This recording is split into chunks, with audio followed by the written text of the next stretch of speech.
हम्म।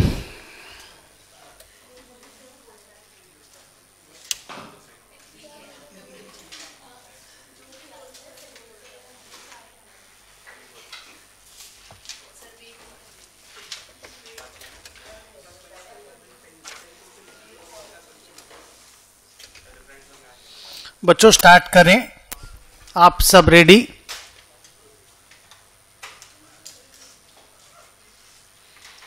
Copy में लिखो impairment of assets.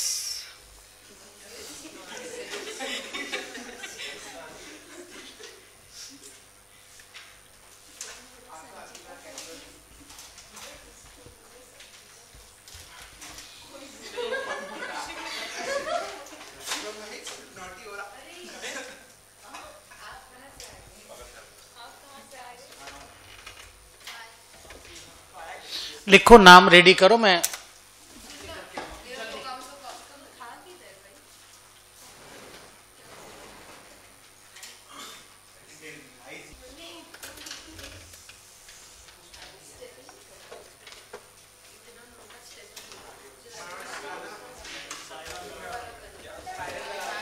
दस मिनट देरी, मैं वेट ही करता रह गया।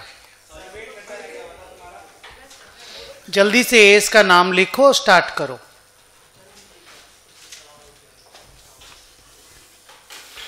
बिना ब्रेक के 1.5 आवर पढ़ेंगे, ठीक है? लिखो।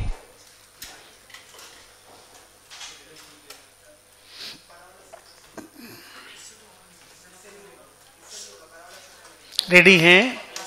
सुनिए बच्चों, जैसे आप लोगों का AS 15 एम्प्लॉय बेनिफिट एक नया AS सिलेबस में आया था ना, वैसे ही AS 28 इम्पेयरमेंट ऑफ असेट्स एक नया AS आपके सिलेबस में आया है। ओके, ये इम्पेयरमेंट ऑफ असेट को डिस्कस करेगा। इम्पेयरमेंट ऑफ असेट का शुरुआत में आप ऐसा बोल सकते हो कि डिप्रिसिएशन का बड़ा भाई है ये। जैसे डिप्रिसिएशन असेट के WDV को गिरा देता है, वैसे ही इंपेयरमेंट भी असेट के WDV को गिरा देगा।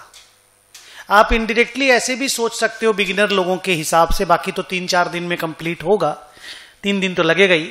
आप ऐसा भी सोच सकते हो कि डिप्रिसिएशन जो काम अधूरा छोड़ के चला जाता है, इंपेयरमेंट उस काम को पूरा कर देता है।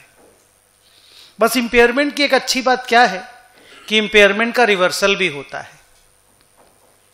मतलब इंपेयरमेंट लॉस कभी कभी लिखने के बाद इंपेयरमेंट लॉस को रिवर्स करने का, यानी गेन का भी कहानी बनता है।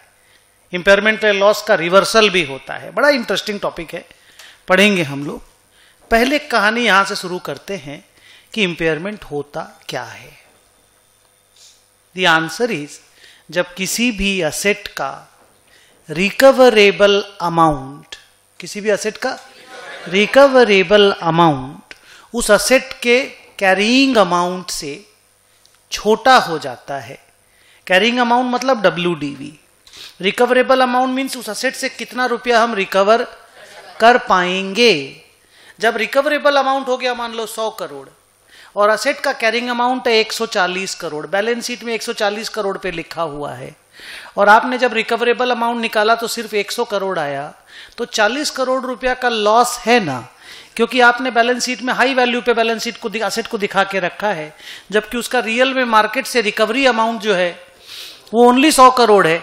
तो वो जो डिफरेंस 40 करोड़ है उसको इंपेयरमेंट लॉस कहते हैं।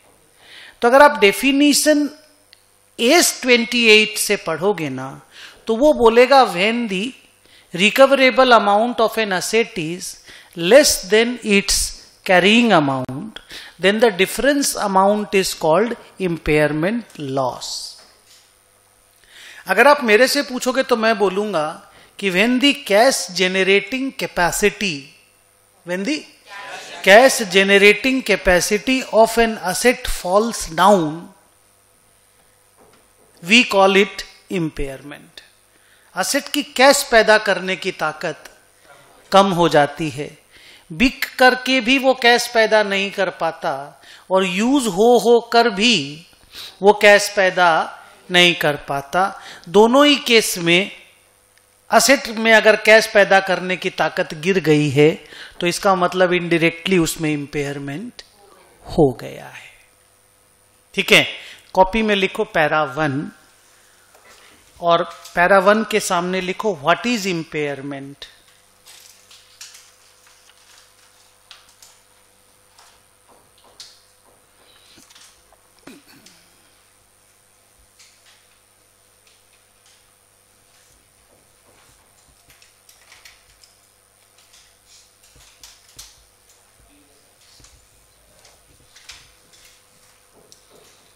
अच्छा ये से बहुत बहुत अच्छा है। लिखो when the recoverable amount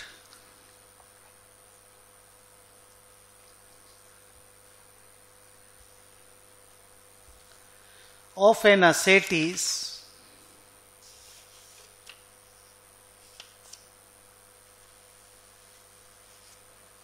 when the recoverable amount of an asset is less than its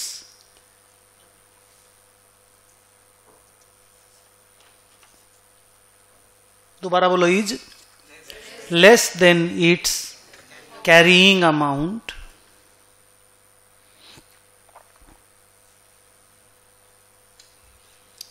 comma the difference is called या termed as impairment loss.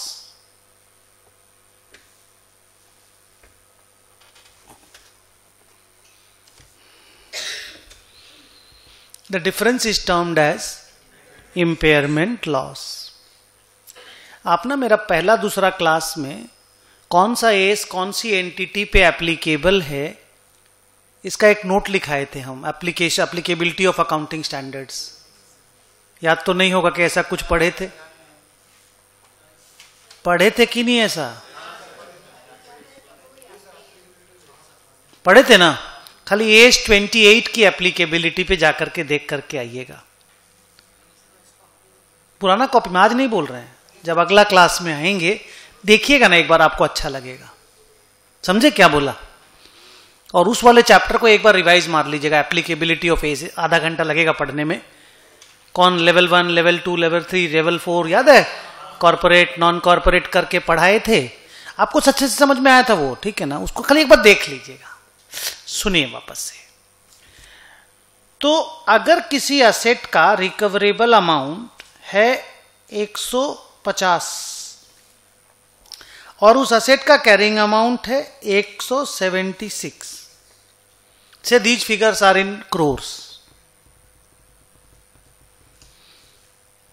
तो आप क्या देख रहे हैं बताइए? इस असेट से जो पैसा हम रिकवर करेंगे वो इस असेट के WDV से छोटा है। तो ये जो डिफरेंस है ना, that difference is called impairment loss.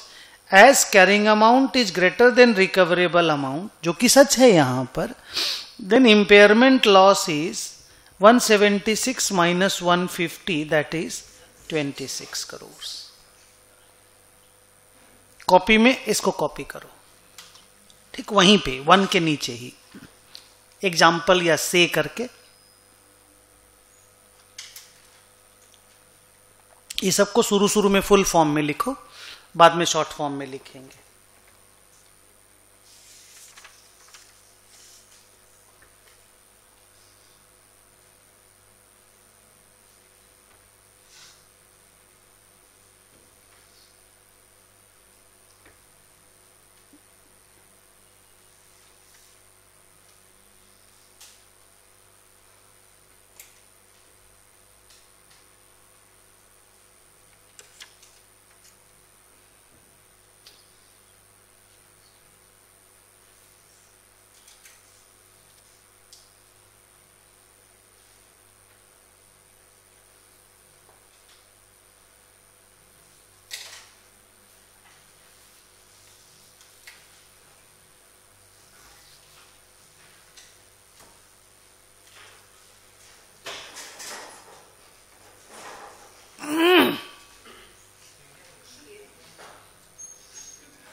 हो गया बच्चों, मैं आगे बढ़ जाऊं।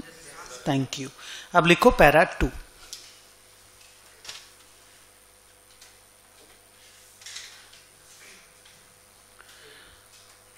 हेडिंग दे रहा हूं, ये रिकवरेबल अमाउंट क्या है? तुम नहीं बोलोगे, हाँ मैं बोलूंगा। ये रिकवरेबल अमाउंट दो अमाउंट का विचेवर इज हायर है। आपको अभी दो अमाउंट निकालने पड़ेंगे, दोनों में विचेवर इज हायर निकालना पड़ेगा, उसको रिकवरेबल अमाउंट बोलना पड़ेगा। वो दो अमाउंट है, पहला अमाउंट है नेट सेलिंग प्राइस। क्या बोला? जैसे इन्वेंट्री में एनआरवी नहीं होता था क्या, वैसे ही असेट का नेट सेलिंग प्राइस। और दूसरा है वैल्यू इन यूज। क्या है? Value in use. मतलब अगर आप इस असेट को हम यूज करेंगे, बेचेंगे नहीं, मान लो यूज करेंगे, तो जितना भी साल यूज करेंगे उससे जो हमको कैश फ्लो मिलेगा उसका प्रेजेंट वैल्यू है ये।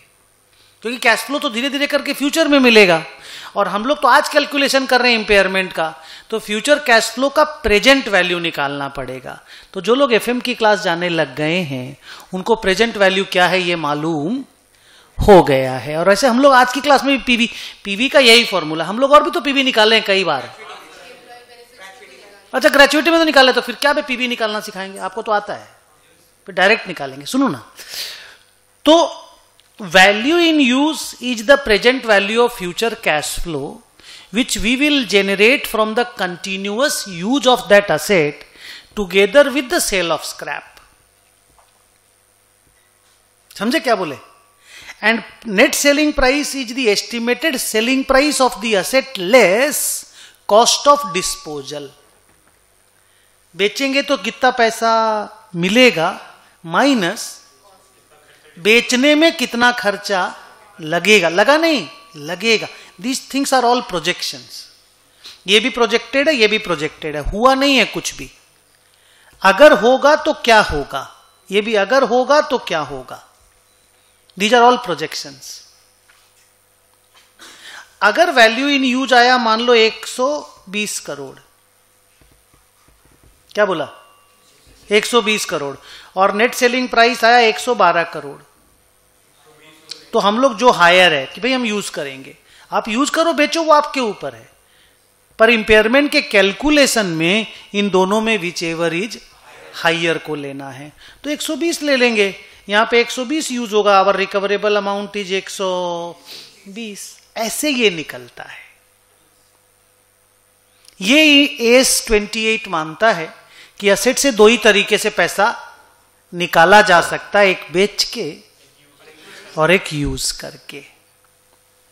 तो दोनों में जो बेस्ट पॉसिबल यूज है कि यूज करेंगे तो ज्यादा मिलेगा, ना बेचेंगे तो ज्यादा मिलेगा, उसके हिसाब से असेट का इंपेयरमेंट निकलेगा।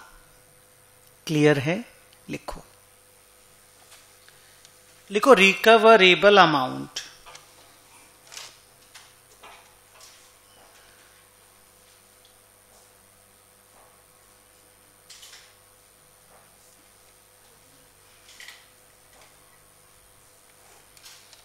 क्या लिखा? रिकवरेबल अमाउंट डैश करके लिखो, it is the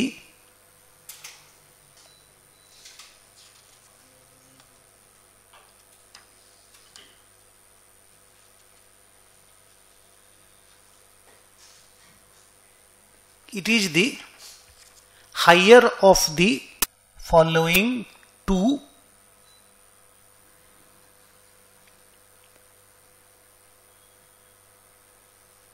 it is the higher of the following two।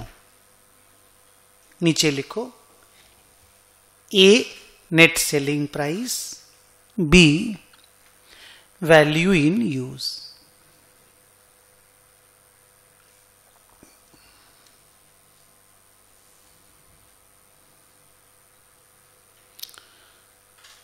अब लिखो नंबर 3।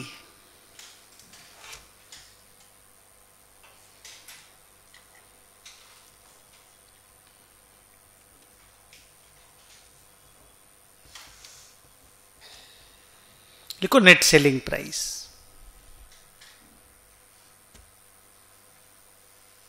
अच्छा, एक बात आपको पहले और बोल देते हैं, जैसे ये बात मेरा 7 नंबर पैरा में आएगा, पर अभी से बोल देते हैं कि जो इम्पेयरमेंट का कैलकुलेशन है ना, ये हर साल नहीं होता है। जैसे depreciation is something that is each year का phenomena, it is to be provided every year. Impairment ऐसा नहीं है। इम्पेयरमेंट का कैलकुलेशन और उसका अकाउंटिंग तभी होता है जब आपको ऐसा लगता है कि ऐसा कुछ हुआ है जिससे इंपेयरमेंट के इंडिकेशंस आ रहे हैं। माने आपको अंदर से ऐसा लगना पड़ेगा कि कुछ तो ऐसा हुआ है जिससे इंपेयरमेंट हुआ, ऐसा मुझे लग रहा है। जैसे अपन नहीं बोलते हैं कि अपन ब्लड टेस्ट ऐसे रोज कराने नहीं जाते। बुखार होता है, फिर लगता है 2-3 दिन तक ठीक नहीं हुआ, चलो ब्लड टेस्ट करा लेते हैं। तो there has to be some symptom, then only the impairment का टेस्ट होएगा। इंपेयरमेंट का टेस्ट हर साल नहीं होता। ये जो कैरिंग अमाउंट रिकवरेबल अमाउंट का जो कंपैरिजन हम कर रहे हैं ना, ये ऐसा सोच के पढ़ो कि ये जरूरी नहीं कि हर साल होगा। ये सिर्फ उसी साल में होता है जिस साल में हमें इंडिकेशन ऑफ इंपेयरमेंट मिलता है। क्या मिलता है? इंडिकेशन। सम इंडिकेशन होना चाहिए। अब वो सब कैसा होता है वो मेरा 6-7 नंबर के पैराग्राफ में आने वाला है। बस खाली दिमाग में रखना कि डेप्रिसिएशन जैसा रेगुलर फिनोमिना है ना, इंपेयरमेंट वैसा रेगुलर कॉन्सेप्ट नहीं है। Once in 4-5 years, once in 10 years होता है। ओके, लिखो। It is the estimated selling price of an asset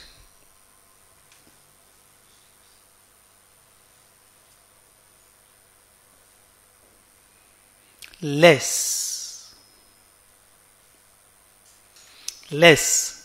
cost of disposal, less cost of disposal. समझे क्या चीज है? एनआरवी है। एनआरवी का ही दूसरा, एनआरवी हम लोग इन्वेंट्री के लिए यूज करते हैं और नेट सेलिंग प्राइस वर्ड हम लोग एसेट के लिए यूज करेंगे। तो आपके मन में जरूर आएगा कि सर क्या फिर इन्वेंट्री जो एसेट है वो इंपेयरमेंट के टेस्ट में नहीं आता? नहीं आता। क्यों सर? क्योंकि उसको एग्जेम्पशन लिस्ट में रखा गया है। वो पैरा थोड़ी देर के बाद पढ़ाऊंगा। और सोचो क्यों नहीं आता, उसका तो कॉन्सेप्ट ही है कॉस्ट और NRV whichever is lower. तो एनआरवी क्या है? Net realisable value. तो वो तो रिकवरेबल अमाउंट का ही कॉन्सेप्ट हुआ ना। अब इन्वेंट्री को यूज तो करने वाले आप हो नहीं, तो बेचने ही तो वाले हो। तो इन्वेंट्री बेच के जो पैसा मिलेगा और उसका जो कॉस्ट है, मान लो कॉस्ट है 176 और बेच के मिलेगा 120, तो आप तो ऐसे ही 120 पे लिखते हो। तो उसका तो इंपेयरमेंट लॉस आप अकाउंटिंग खुद ही कर देते हो, और वो तो AS2 के प्रिंसिपल में इनहेरेंट है। वो तो प्रिंसिपली अपने आप ही इंपेयर हो जाता है। तो इन्वेंट्री वाला असेट इंपेयरमेंट के परव्यू से बाहर। ऐसे बहुत सारी असेट बाहर है, जो वो लोग बाहर सिर्फ इसीलिए हैं कि दूसरे AS उसको कवर कर लेते हैं। ये सब धीरे धीरे हम लोग पढ़ेंगे। स्मूथ है ये, आप चिंता मत करना। नीचे लिखो cost of disposal, cost of, full stop, cost of disposal. Anupam नीचे आएगा एक बार। Does not include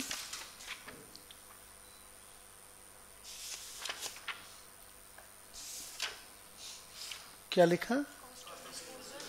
cost of asset does not include, हाँ कॉस्ट ऑफ डिस्पोजल। हाँ दोबारा बोलते हो, कुछ उल्टा बोल दिया। नहीं, कॉस्ट ऑफ डिस्पोजल जो खर्चा बेचने का, does not include capital gain taxes, माने टैक्सेस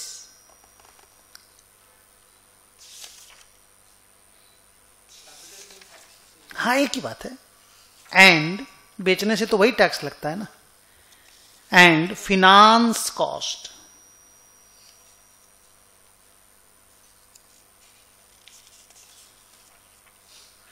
देखो तो नाम समझ में आया क्या हम क्या बोले हैं?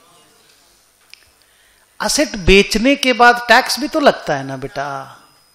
वो जो टैक्स वैक्स का जो खर्चा है वो सब इसमें, ये सारा बिफोर टैक्स कैलकुलेशन है, ये सारा बिफोर टैक्स कैलकुलेशन है। तो नेट सेलिंग प्राइस में टैक्सेस की कहानियां नहीं बनेंगी। ओके, अब लिखो नंबर 4।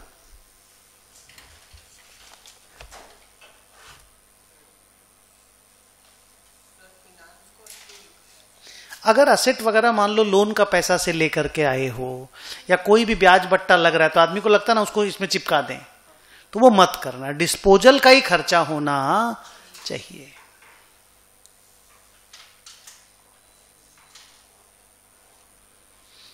क्या लिखा मेरा बच्चा? Value in use. अनुपम नीचे आएगा एक बार, लिखो it is the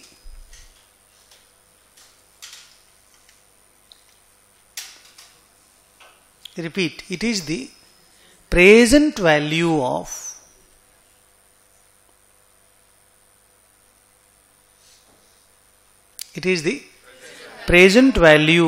expected future cash inflows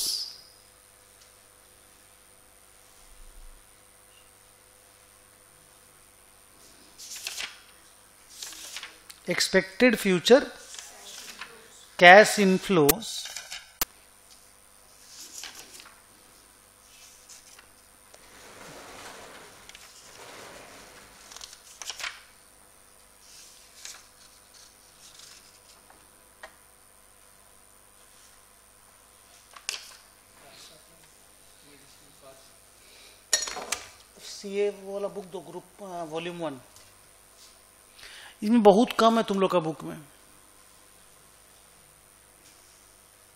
बहुत पढ़ाना है। क्या करें बोलो? बहुत पढ़ा देना, क्योंकि साला क्वेश्चन पूछते वक्त तो नहीं माफी देगा वो माफी नहीं देगा। पढ़ते हैं ना, आपको तो अच्छा लगा ना एज 15, हेलो पढ़ते हैं ना। क्या लिखा बोलो एक बार प्लीज, हेल्प करो। It is the present value of expected future cash inflows from continuous use of the asset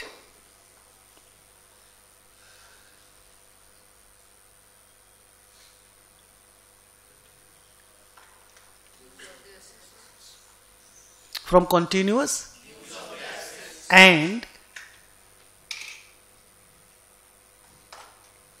its scrap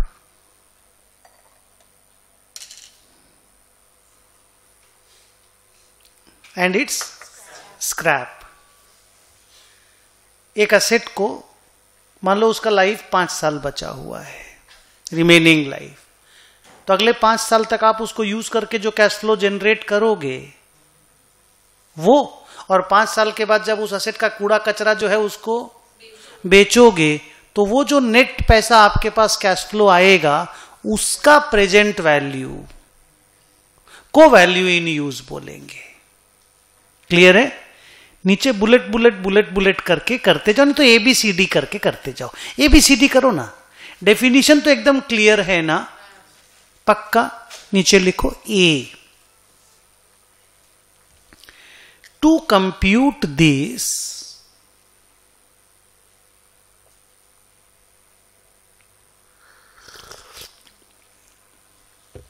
we need just 2 information. लिखो we need just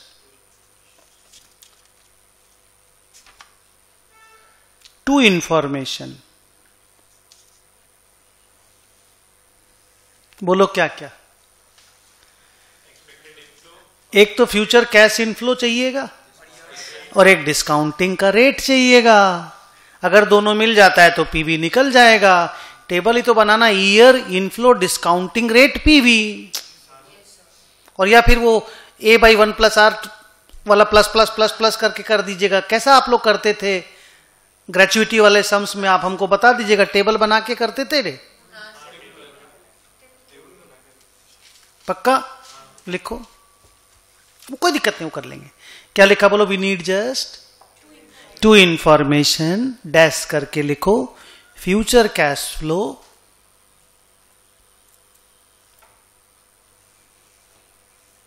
and discounting rate.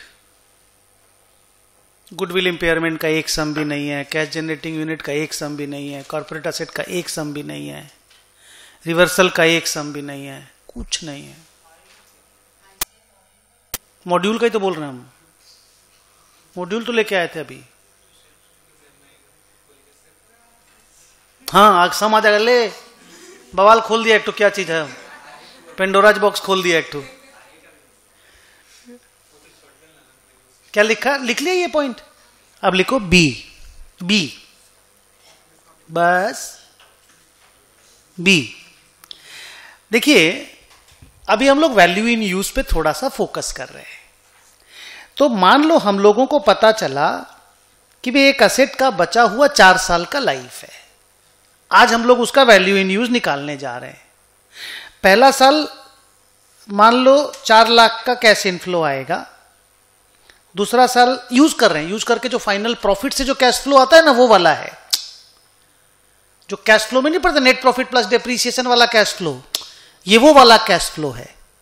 Asset को use करके जो cash flow आएगा, तो asset को use करके हम क्या करेंगे? प्रोडक्शन करेंगे, और प्रोडक्शन करेंगे तो क्या माल को बेचेंगे।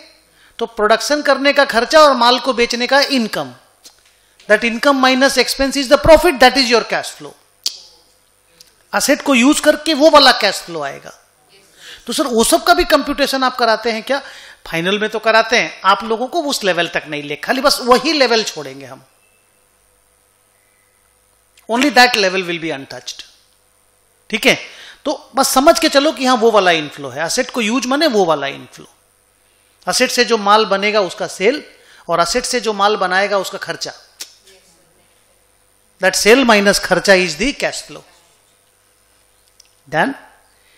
तो मान लो पहला साल में 4 लाख कैश फ्लो आएगा, अगले साल में 390 आएगा, उसके अगले साल में 240 आएगा, उसके अगले साल में 220 आएगा, और इसी साल में स्क्रैप बेचेंगे तो और 50,000 आ जाएगा। तो ये 4 ठो कैश इनफ्लो हुआ। फोर्थ वाला साल में यूज वाला कैश फ्लो और स्क्रैप वाला कैश फ्लो दोनों को मिला लेना पड़ता है।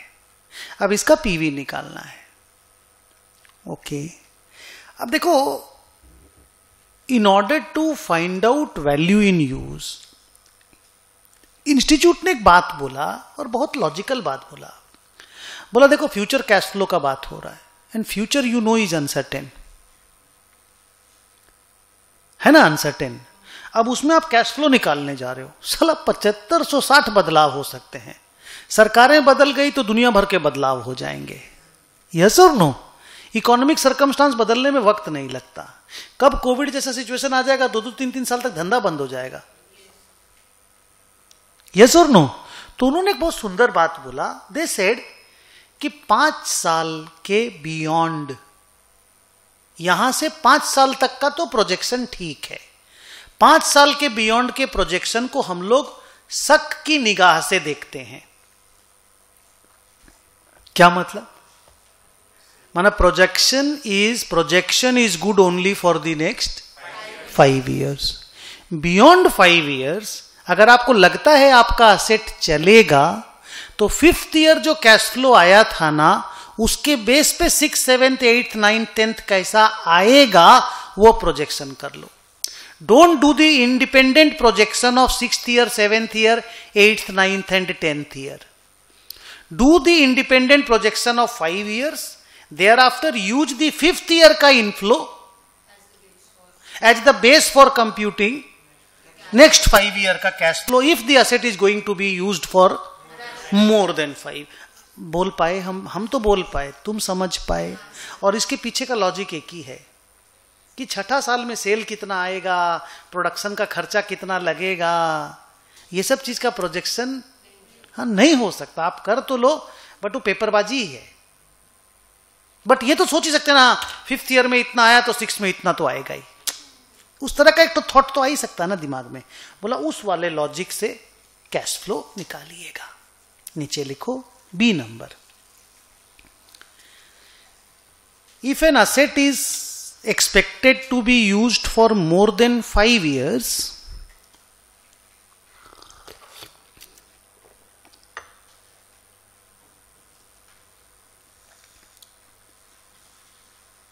then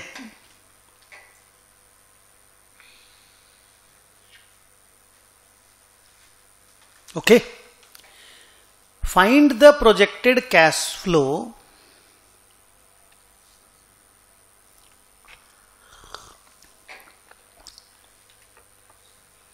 for first 5 years, माने पहला 5 साल का sale, production cost, marketing cost, ये खर्चा वो खर्चा नेट करके कैश फ्लो निकाल लो। बियॉन्ड दैट 5th ईयर को बेस बना के निकाल लो। And for the periods after 5 years,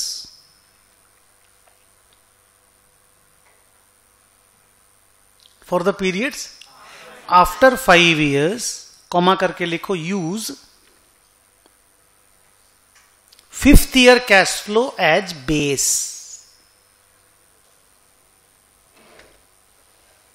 use 5th year cash flow as base and apply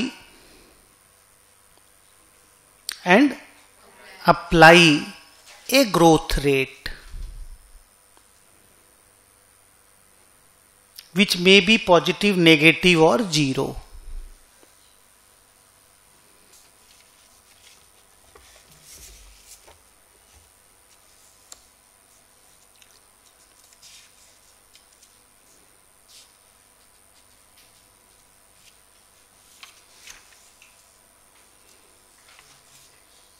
क्या लिखा? विच मे बी बेटा पॉजिटिव, नेगेटिव और जीरो। जीरो ग्रोथ रेट अगर रहा तो जो 5th ईयर में आया था वही 6th, वही 7th, वही 8th, वही 9th, वही 10th। पॉजिटिव ग्रोथ रेट रहा तो जो 5th ईयर में आया था छठा में थोड़ा और ज्यादा, ज्यादा, थोड़ा ज्यादा और थोड़ा ज्यादा, ज्यादा। नेगेटिव ग्रोथ रेट रहा तो 5वां से थोड़ा कम छठा में, छठा से और थोड़ा कम 7वां में, 7वां से और थोड़ा कम 8वां में। इंस्टीट्यूट ने खाली इतना बोला अगर पॉजिटिव ग्रोथ रेट आपको सोचते हो कि वो लेना चाहिए तो बहुत केयरफुल हो जाना, और ऑडिटर पूरा कन्विंसिंग वो मांगेगा, एविडेंस मांगेगा। ऑडिटरों को जब तक आप कन्विंस नहीं करेंगे ऑडिटर क्वेश्चन मार्क खड़ा कर देगा, किसके बाप ने ये बोला कि छठा साल में ग्रोथ होएगा? कैसे पता चला तुम्हारे को? खुद तो हालत खराब है, बोल तो रहे हो मेरे पास इंपेयरमेंट हो गया है, मेरी कैश जनरेटिंग कैपेसिटी कम हो गई है, ऊपर से बोलते हो बिजनेस ग्रो करेगा। क्वेश्चन मार्क है ना बेटा। नीचे लिखो C number, the discounting rate should be the asset specific, asset specific, full stop. It should use the concept of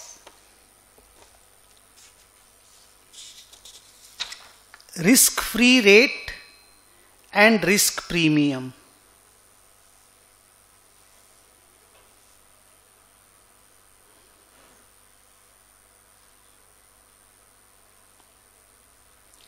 मैं कुछ लिखता हूं बोर्ड पे, देखो तो कभी भी लाइफ में कहीं पर भी ये सब चीज देखे हो क्या? Expected rate of return is equal to risk free rate of return plus risk premium, या ये देखे हो K is equal to R F plus beta into R M minus R F? ऐसा कुछ भी देखे हो क्या? ये वाला कॉन्सेप्ट यूज होता है डिस्काउंटिंग रेट पता करने के लिए। कि भी मान लो हिंदुस्तान की गवर्नमेंट बॉन्ड का ही रिस्क फ्री रेट 8% का है और मेरी असेट तो और ज्यादा रिस्क ले रही है। असेट में तो रिस्क है ना जी, असेट से धंधा होएगा, धंधा में रिस्क है, तो रिस्क प्रीमियम का मान लो 4% ऐड हो गया, तो भाई बोले कि 12% का डिस्काउंटिंग होना चाहिए। ये यूज होता है। आगे लिखो,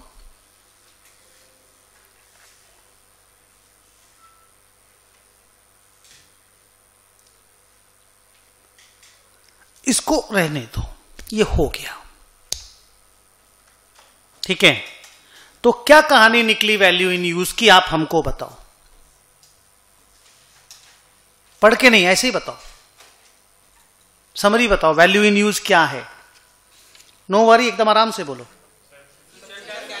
एक असेट को यूज करके जो फ्यूचर में कैश फ्लो आएगा उसका प्रेजेंट वैल्यू है, और प्रेजेंट वैल्यू निकालना हम लोगों को आता है। दैट्स कूल, गुड है। एक नया पैरा बनाओ। हाँ बोल।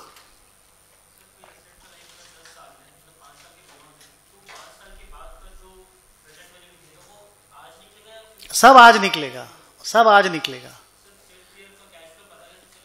प्रोजेक्शन है, पता नहीं चल रहा है, हमको प्रोजेक्शन करना है। एस्टिमेटेड फ्यूचर कैश फ्लो है, ठीक से देख।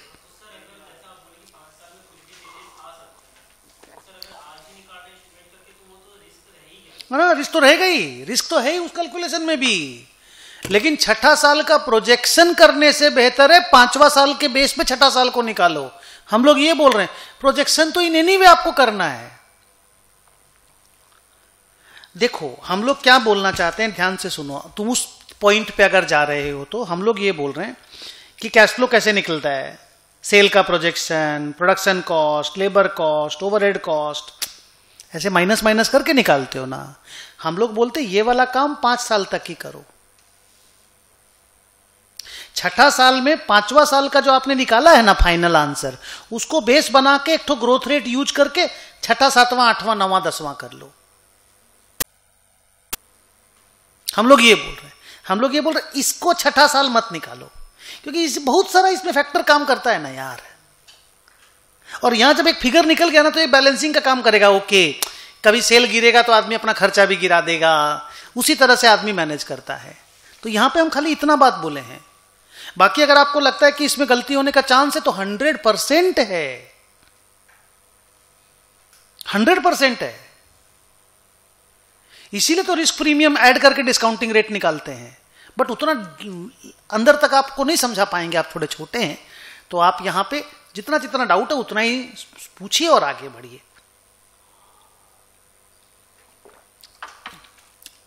अब लिखो नया पॉइंट, पॉइंट नंबर बोलोगे 5 number.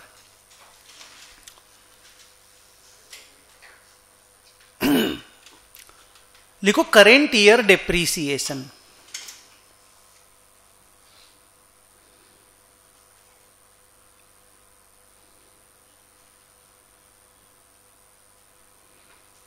Before I write something और I give you the idea of something, मैं आपको एक लाइन बोल दूं, उससे आप इसका आंसर बता दोगे। डेप्रीसिएशन और इंपेयरमेंट जब दोनों किसी साल में होता है ना, तो डेप्रीसिएशन तो हर साल होता है, इंपेयरमेंट कोई कोई साल में होगा। उसका तो पढ़ाई अभी कराएंगे हम 6 नंबर 7 नंबर पैरा में। तो डेप्रीसिएशन का अकाउंटिंग होने के बाद इंपेयरमेंट का अकाउंटिंग होता है, क्योंकि डेप्रीसिएशन उस असेट के कैरिंग अमाउंट को पहले गिरा देगा। तो जो गिरा हुआ कैरिंग अमाउंट है उसको रिकवरेबल अमाउंट के साथ कंपेयर करना है। तो हो सकता है फिर इंपेयरमेंट का लॉस निकलेगा ही नहीं, क्योंकि डेप्रीसिएशन अगर अपना काम अच्छा से कर दिया और अच्छा से असेट का WDV को गिरा दिया तो there is a good chance कि इंपेयरमेंट में नेगेटिविटी आ जाए, माने नो इंपेयरमेंट आ जाए। इसलिए डेप्रीसिएशन हमेशा करेंट ईयर का प्रोवाइड करने के बाद ही इंपेयरमेंट के कैलकुलेशंस किए जाते हैं। तो करेंट ईयर का डेप्रीसिएशन आप पहले माइनस कर दोगे, उसके बाद ही असेट का जो WDV आएगा उसको कैरिंग अमाउंट बोलोगे। इजी बोल रहे हैं? हाँ बोलो यार, लिखो।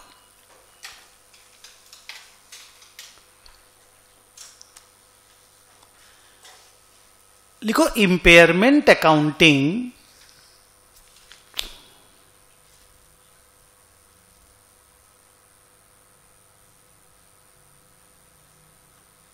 is always done after depreciation.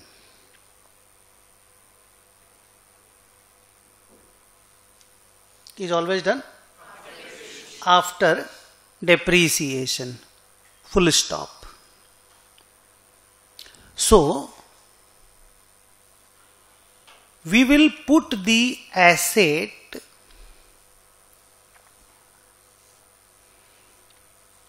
to the test of impairment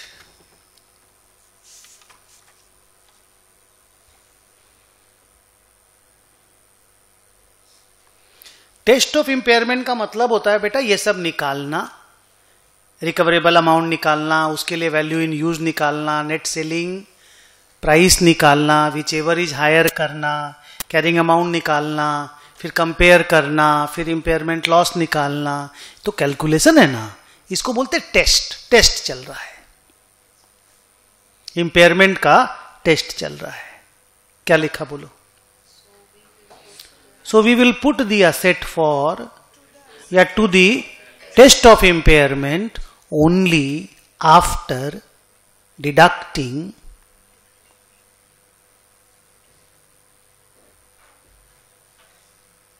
current year's depreciation.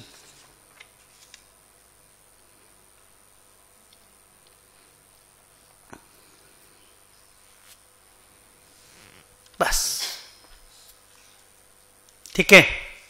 अब मुझे एक तो पिक्चर बताओ। हाँ, आपको बोला गया एक असेट का इंपेयरमेंट टेस्ट करो 31/3/24 को, 31/3/24 को आप क्या क्या करेंगे? पहले करेंट ईयर का यानी 23-24 का डेप्रीसिएशन माइनस करके क्या WDV निकाल लोगे, जिसको कैरिंग अमाउंट बोल दोगे। Thank you very much. फिर असेट का नेट सेलिंग प्राइस निकालोगे, जो असेट का एस्टिमेटेड सेलिंग प्राइस, बोलो बोलो बोलो, पढ़ के नहीं बोलना, आपको याद है, minus cost of disposal. Cost of disposal में इनकम टैक्स एक्सपेंस मत लेना और फाइनेंस कॉस्ट मत लेना। बाकी जो नॉर्मल सेलिंग एक्सपेंस लगता है ना, जैसे ब्रोकरेज लगेगा, ट्रांजैक्शन कॉस्ट लगेगा, वो सब माइनस कर देना। डिलीवरी करने का पैसा लग सकता है, जो नॉर्मल डिस्पोजल कॉस्ट होता है उसको माइनस करके सीए फाइनल में पढ़ाते हैं। उस लेवल तक का नो स्टोरी लाइन नहीं पकड़ पाओगे। खाली आपको हिंट देने के लिए बोल दें कि वो जो निकाला जाता है कैरिंग अमाउंट, वो असेट का कैरिंग अमाउंट होता है, उसमें ऑलरेडी वो घुसा हुआ रहता है। अगर आपको याद हो, असेट का कैरिंग अमाउंट जो रहता है उसमें डीकमीशनिंग लायबिलिटी इंक्लूडेड रहता है, प्लस किया जाता है अगर याद हो तो। बट आप छोड़ो उसको, वहां तक आपको नहीं लेके जाया जाएगा।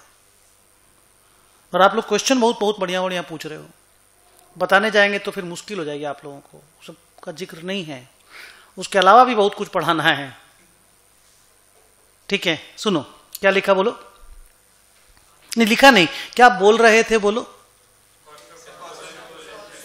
हाँ, कॉस्ट ऑफ डिस्पोजल माइनस करके नेट सेलिंग प्राइस निकाल लिए। फिर हम लोग उस असेट का वैल्यू इन यूज निकाल लिए टेबल बना के, year inflow discounting factor PV, और उसमें याद रखना एस्टिमेटेड स्क्रैप भी लेना है। फिर इन दोनों में विच एवर इज हायर निकाल लिए, उसको रिकवरेबल अमाउंट क्या बोलेंगे, रिकवरेबल अमाउंट। फिर कैरिंग अमाउंट और रिकवरेबल अमाउंट को कंपेयर कर लिए। अगर रिकवरेबल अमाउंट छोटा निकला तो उसको इंपेयरमेंट लॉस बोल दिए। प्रोसेस समझ में आया बेटा? ये करना है फर्स्ट लेवल पे, ये करना है। माने आज हम लोग को शुरू में ये करना है। ये कंफर्ट है कि नहीं है बताओ। अब लिखो पैराग्राफ नंबर 6।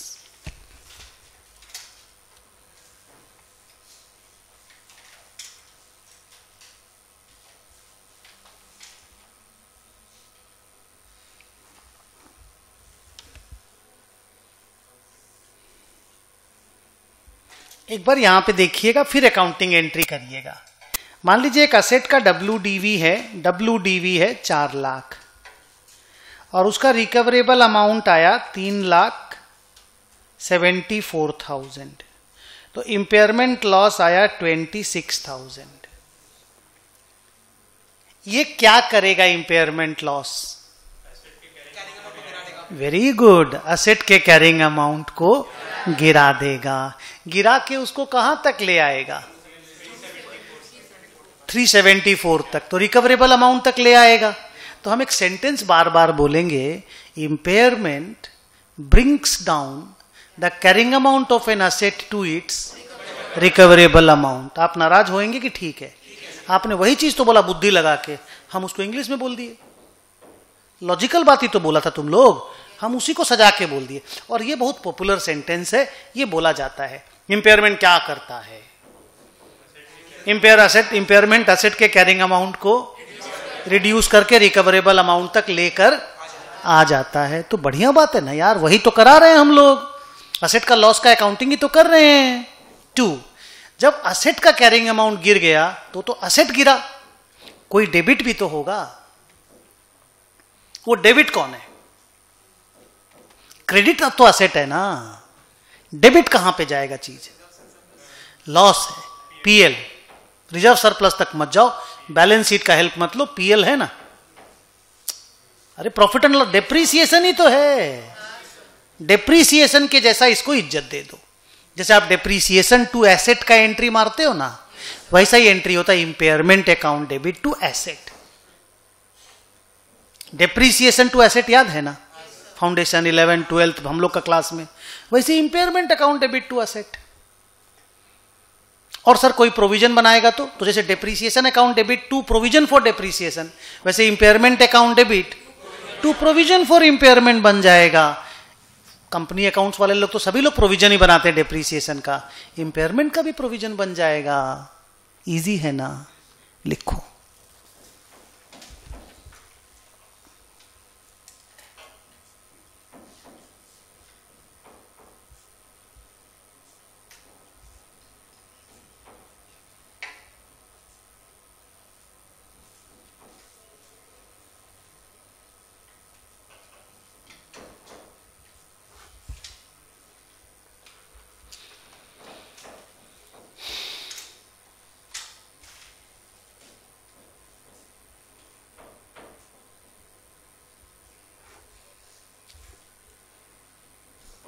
दो मिनट रुक जा बेटा, 2 मिनट। ये दोनों जर्नल एंट्री कॉपी में मार लो।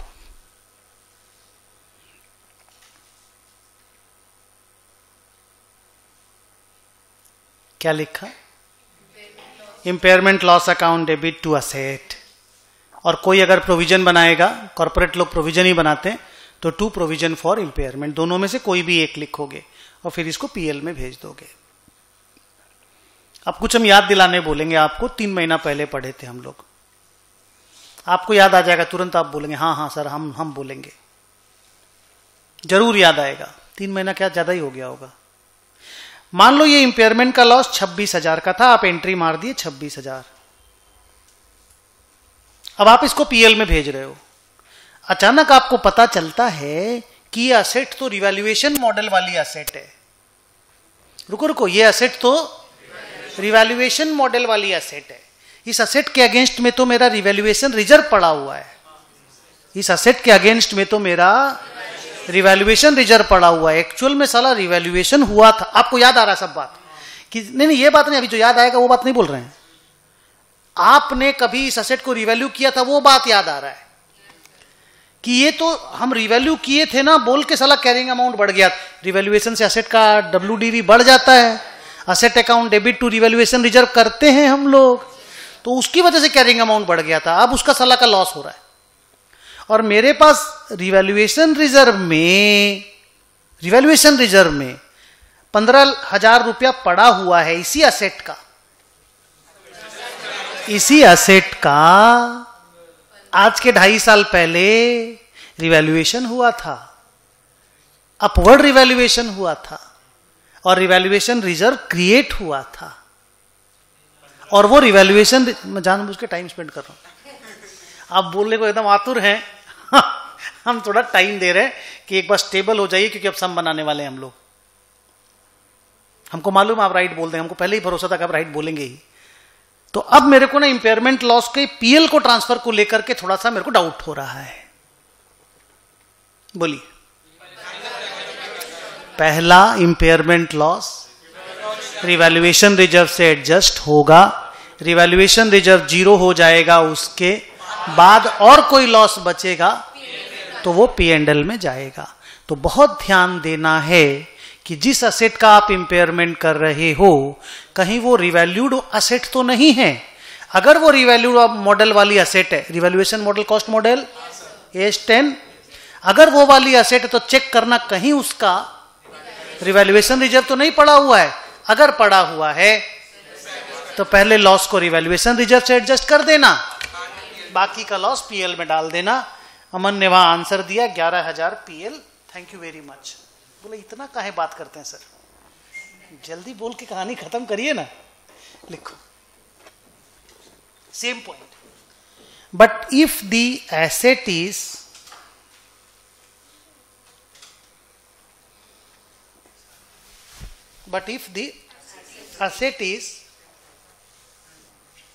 measured, MEASURED, measured using revaluation model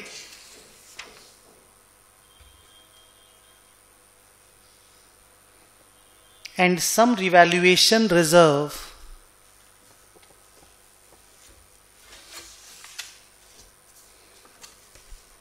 क्या बोला, फिर से बोलो, is there है वो, then the impairment loss is there, वो है वहां बैलेंस शीट में, is there in the balance sheet, is there ही बोला जाता है, वहां है, then the impairment loss shall first be adjusted, shall first be adjusted against revaluation reserve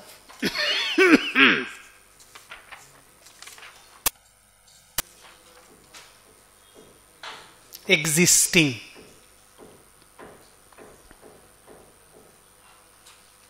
full stop. Remaining impairment loss, if any,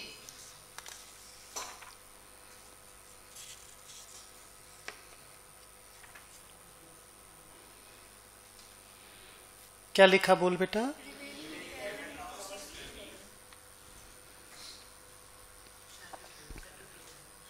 shall be transferred to P&L.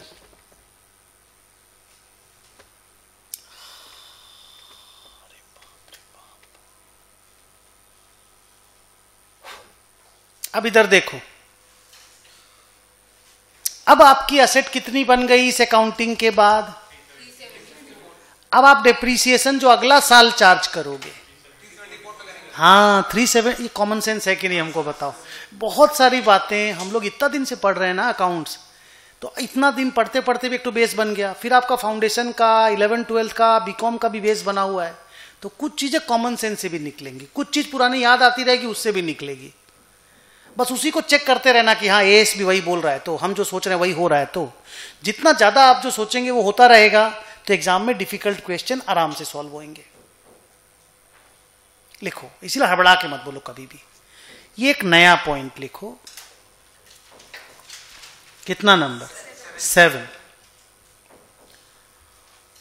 अच्छा, आपको ये चीज तो याद होगा ही कि हर ईयर एंड में डेप्रीसिएशन की पूरी पॉलिसी को रिव्यू किया जाता है, डेप्रीसिएशन का पूरा मेथड रिव्यू होता है, और वो कंपलसरी है AS10 में, नहीं याद है?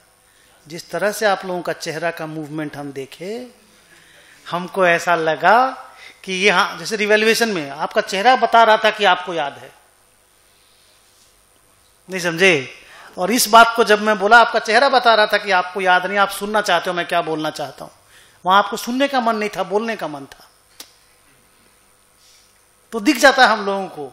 तो आज आपका एक छोटा सा होमवर्क कि जब अगली क्लास में आप आओगे तो खाली इस पैराग्राफ को कहीं से ढूंढ के पढ़ना, बुक में नहीं कॉपी में मेरा, कि डेप्रीसिएशन का जो मेथड होता है, उसका स्क्रैप है, उसका लाइफ है, सब कुछ है ना, उसको रिव्यू किया जाता है हर ईयर में। और उसको रिव्यू करके अगर कोई भी चीज चेंज होता है ना, देखना याद आएगा, वो प्रोस्पेक्टिव चेंज डाला जाता है, रेट्रोस्पेक्ट, ये याद रहे, हमको मालूम है ना क्या चीज याद रहेगा क्या चीज याद नहीं रहेगा। उसका जो अमेंडमेंट डाला जाता है ना, नया डेप्रीसिएशन जब डालेंगे वो प्रोस्पेक्टिवली डाला जाता है, रेट्रोस्पेक्टिवली एडजस्ट नहीं किया जाता, ये याद है। लेकिन वो याद नहीं कि एवरी ईयर एंड डेप्रीसिएशन के पूरे प्रोसेस को रिव्यू करना मैंडेटरी कर दिया है। जो नया AS10 आया ना, उसने मैंडी कर दिया कि हर साल करना ही पड़ेगा रिव्यू। चेक कर लो ना, चेक करने में क्या है, पॉलिसी ठीक है कि नहीं है, मेथड ठीक है कि नहीं है, स्क्रैप ठीक है कि नहीं है, लाइफ ठीक है कि नहीं है, WDV SLM में से कौन सा ठीक है, चेक चेक कर लो ना बढ़िया से। रिव्यू करने में क्या जाता है रे बाबा, आदमी अपना बॉडी टेस्ट नहीं कराता क्या हर साल? बहुत जन कराते हैं, आप तो छोटे बच्चे ना, अभी नहीं कराएंगे। लिखो,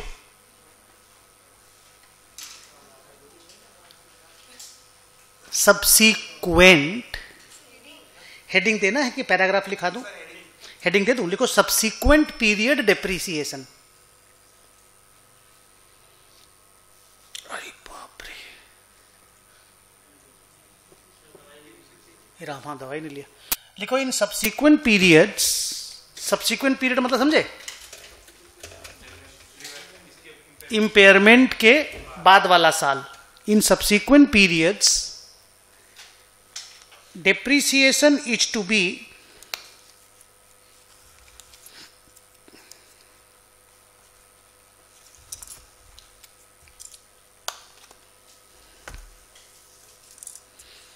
calculated on the basis of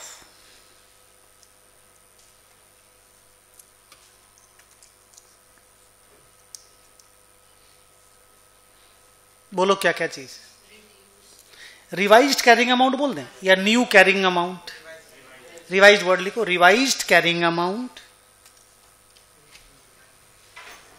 और दो वर्ड बोलो डेप्रीसिएशन को ध्यान में रखते हुए। हाँ, प्रोस्पेक्टिव चेंज करेंगे, प्रोस्पेक्टिव चेंज तो कर रहा हूं, वो तो ठीक है। डेप्रीसिएशन डालना है, खाली अमाउंट से हो जाएगा कि और भी कुछ चाहिएगा? हाँ, रिमेनिंग वर्किंग लाइफ, ये लिखो,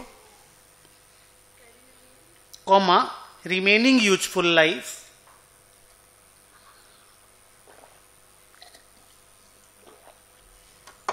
एंड स्क्रैप। भाई डेप्रिसिएशन के लिए तीन चीज चाहिए ना, एक असेट का दाम चाहिए, एक WDV माने स्क्रैप चाहिए और एक लाइफ चाहिए। तो वो सब रिमेनिंग रिमेनिंग रिमेनिंग इस अमाउंट के साथ उनको माइनस करना है। मान लो WDV 374 आया, इधर देख, अब आपको पता चला कि असेट और 3 साल ही चलेगी और असेट का 3 साल बाद स्क्रैप 20,000 मिलेगा, तो 374 minus 20,000 divided by 3, that will be the annual depreciation next year. हाँ, to be charged in the next 3 years। तो ये मांगेगा वो लोग आपसे कि नया डेप्रीसिएशन पुराना वाला कॉपी तो नहीं कर दे रहे हो ना, नया डेप्रीसिएशन नया तो निकाल रहे हो ना। तो वो लोग ये बोल रहा नया निकालने का है, नया डेप्रीसिएशन नया निकलेगा। तो नया डेप्रीसिएशन नया तो साला AS10 में भी निकलता था। हेलो, वहां भी तो रिव्यू होकर के नया निकलता था, हर साल रिव्यू होता है। तो इंपेयरमेंट के बाद नेचुरल रिव्यू होगा। हमको इंपेयरमेंट का एस बोलेगा रिव्यू करो, ये बिल्कुल जरूरी नहीं है। हम इंपेयरमेंट वाला एस को बोलेंगे don't say this because we have our inherent policy of doing that. अब जैसे मान लो हमारा को बुखार हुआ, कोविड वोविड हुआ, हम डॉक्टर के पास गए, डॉक्टर बोला देखिए सब ठीक ठाक हो गया है, पर हर साल आप एक बार अपना फुल बॉडी चेकअप कराइएगा इंक्लूडिंग हार्ट वार्ट सब। हम बोले दैट आई डू, वो रिपोर्ट हम ला करके आपको दिखा देंगे, वो मेरा इनहेरेंट है। नहीं समझे? तो AS10 जब रिवाइज हुआ था तो उसने खुद ही बोल दिया था कि डेप्रीसिएशन को हम हर ईयर रिव्यू करके लेटेस्ट कैलकुलेशन करेंगे। तो इंपेयरमेंट के बाद नेचुरली वो लेटेस्ट रिव्यू के थ्रू से नया वाला डेप्रीसिएशन अपने आप ही आ जाएगा। स्टूडेंट को घबराने की जरूरत नहीं है, AS10 उसका टेक केयर कर लेगा। पर अगर आपको इंपेयरमेंट पढ़ते वक्त कहीं दुनिया में ये दिखाई दे कि इंपेयरमेंट के बाद डिप्रिसिएशन की पॉलिसी को रिव्यू करना चाहिए, तो उसको बोलना ओके, हम लोग ऐसे भी रिव्यू करते हैं, तो आपके बोलने से हम रिव्यू नहीं करेंगे। अब सुनोगे ऐसा क्यों हुआ? ऐसा इसलिए हुआ कि AS28 आ गया था पहले, AS10 रिव्यू रिवाइज हुआ बाद में। सर नहीं समझे, फिर से बोली। समझ गए? तो बताइए क्या हुआ। अच्छा से बोलना, अगर मेरा बात पकड़ पाए ठीक से, तो ठीक से बोलना कि हमको पकड़ में आया कि हाँ मेरा बच्चा लोग समझा। वन स्टूडेंट लक्ष्य का सुनना चाहता है, बहुत जोश में, हमको लगता है गलती बोलेगा वो। बोल बेटा, आराम से बोल। फिर क्या हुआ? AS28 तो आ गया, AS28 क्या बोला? गुड बॉय, बोला डेप्रिसिएशन को इंपेयरमेंट होने के बाद में चेंज करना होगा, ये AS28 बोला देख इंपेयरमेंट हो गया, बड़ा बात हो गया, साला असेट का कैश जनरेटिंग कैपेसिटी गिर गया है, आपकी तो असेट की बैंड बच गई है, तो आप अपना डेप्रिसिएशन को ठीक ठाक कर लो, क्योंकि आप डेप्रिसिएशन को ठीक ठाक नहीं किए थे बोल के आपका साला कैरिंग अमाउंट बढ़, सुनिएगा बड़ा बात बोल रहे हैं, बोल के आपका कैरिंग अमाउंट बढ़ा हुआ था, बोल के इंपेयरमेंट आया है, तो थोड़ा ठीक ठाक कर लीजिए। फिर क्या हुआ बेटा? बहुत बढ़िया। हाँ, फिर AS10 रिवाइज हुआ, वो हुआ 2010 में। क्या बोला वो बोला डेप्रिसिएशन के मेथड को, पॉलिसी को, प्रिंसिपल को, स्क्रैप को, लाइफ को, मेथड को रिव्यू करना, चेंज करने नहीं बोला। हाँ, चेक कर लीजिए सब ठीक। बोला हाँ ठीक, कंटिन्यू। चेंज करना है? बोला हाँ चेंज करना है, प्रोस्पेक्टिव। नहीं समझे? If everything is going fine, go ahead, keep it up. ना कुछ चेंज करना है तो change it and use the change prospectively. पुराना पाप को खंगाल करके, तुम ऐसा था, तुम वैसा था, तुम वैसा था, तुम चोर था, अब आज क्या है? हम जो करना आज के बाद कार्यक्रम करो, पुराना पाप धोने की आज जरूरत नहीं है। तो फिर क्या हुआ? जब AS10 बोला, हम लोग तो रिवाइज होने के बाद बोला कि रिव्यू करना है, फिर AS28 का बात बेकार हो गया ना। अब जब खुद ही AS10 ही बोल देता है कि ऐसे भी रिव्यू करना है, तो फिर रिव्यू हो ही रहा, इनहेरेंट 10 के अंदर। थैंक यू, आप राइट समझे, एकदम गलत नहीं समझे थे। जोश में आपका होश खोया हुआ नहीं था। So I am happy. So boys, आप हमको बताओ, क्या हम लोग पहला सम करने के लायक हैं? सीखे आप लोग कुछ डिसेंट बात? एक बड़ा बात अभी बोलते हैं, पहले सम बनाएंगे, फिर वो बड़ा बात को क्लोज करेंगे, फिर घर जाएंगे। बड़ा बात सुन लो, इंपेयरमेंट हर साल होगा, ये आधा बोल चुके थे, अब ये बाकी आधा बोल रहे हैं। इंपेयरमेंट हर साल होगा ये जरूरी नहीं है। हर ईयर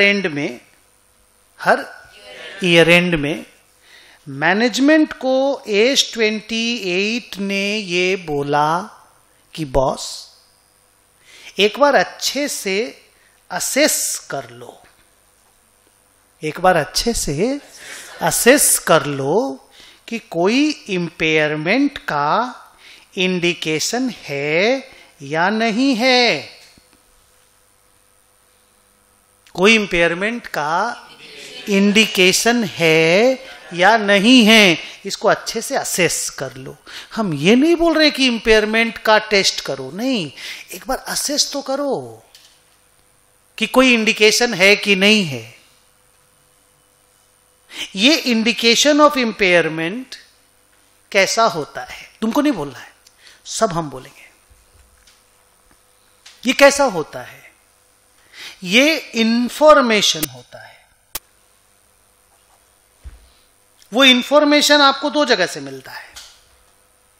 अच्छा, इंडिकेशन ऑफ इंपेयरमेंट माने कुछ खराब हो रहा है आपकी जिंदगी में, आपकी असेट के साथ कुछ खराब हो रहा है या खराब हुआ है। Those kind of things are called impairment indications. ऐसी इंफॉर्मेशन हम लोगों को दो जगह से मिलती है, एक है एक्सटर्नल सोर्स, एक है इंटरनल सोर्स, घर से बाहर से। सर ज्यादा इंफॉर्मेशन तो घर से मिलेगा ना, असेट तो मेरे घर में यूज हो रहा है। घर मतलब फैक्ट्री, दुकान, गोडाउन, नहीं समझे? तो सर ज्यादा इंफॉर्मेशन तो यहां से मिलेगा ना? नहीं, यहां से भी मिलता है, यहां से भी मिलता है। सर फालतू बात, अरे बताऊंगा ना, पढ़ेंगे ना हम लोग, बहुत अच्छा से पढ़ेंगे। सर यहां से किस तरह का इंफॉर्मेशन मिलता है? जैसे मान लो असेट में ही आग लग गया, या मान लो शॉर्ट सर्किट हो गया, हेलो, तो फिजिकल डैमेज हो गया।